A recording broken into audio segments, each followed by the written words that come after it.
नमस्कार, सुस्वागत, वेलकम, अभिनंदन। 5 minute story पर आपका बहुत बहुत स्वागत है। मैं हूं आपके साथ आपकी होस्ट एंड दोस्त डॉक्टर वाय राखी।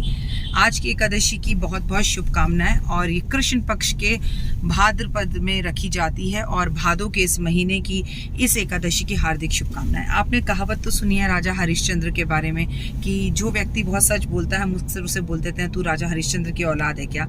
तो राजा हरिश्चंद्र बने कैसे और उनको अपने जीवन में क्या क्या परीक्षाएं देनी पड़ी, आज मैं आपको इस कहानी के द्वारा बताऊंगी, जो कि एकादशी की कहानी है।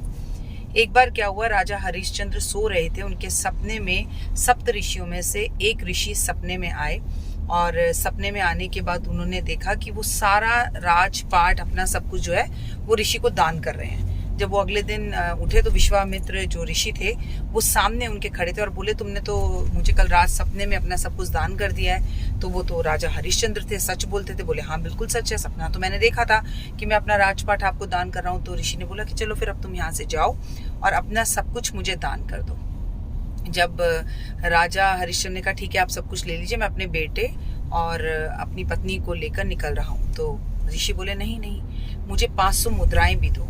तो उन्होंने कहा ठीक है मैं आपको 500 मुद्राएं देता हूँ। उन्होंने अपनी पत्नी और अपने बेटे रोहित से कहा जाओ राजकोष से 500 मुद्राएं लेकर आओ। तो ऋषि ने कहा तुम कैसी बातें कर रहे हो, तुम्हारे राजपाट के साथ साथ तुम्हारा सब कुछ जो इस वक्त यहाँ पर है, राज का खजाना सब मेरा हो गया, बाहर से लेकर आओ। तो उन्होंने अपने बेटे को और अपनी वाइफ को भेजा कि पत्नी को भेजा, जाओ तुम जाकर लेकर आओ। तो पत्नी और पुत्र जितनी भी मुद्राएं लाए वो कम थे, तो उन्होंने खुद को जाकर शमशान घाट में भेज दिया जहां पर मुर्दों को जलाया जाता था। और वहां पर जो चंडाल था उसके सेवक बन गए और उन्होंने ऋषि की 500 मुद्राएं पूरी कर दी, अपना वचन पूरा किया, सत्य बोला और चले गए। पत्नी और पुत्र जो है, पत्नी अपने मायके चली गई और वो चंडाल के पास रहकर शमशान घाट में उसकी सेवा करने लगे।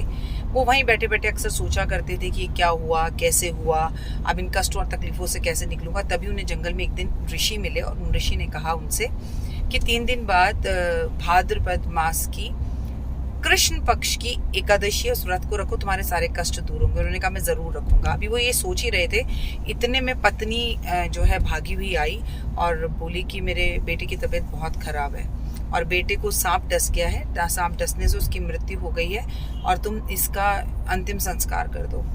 अपने बेटे का अंतिम संस्कार होते हुए देखकर भी राजा हरिश्चंद्र ने बोला कि नहीं, तुम जो है यहाँ जलाने का जो खर्चा होता है वो दो, क्योंकि मैं सत्य की राह पर चलता हूँ। अब उनकी पत्नी के पास तो पैसे थे नहीं, वो कैसे देती।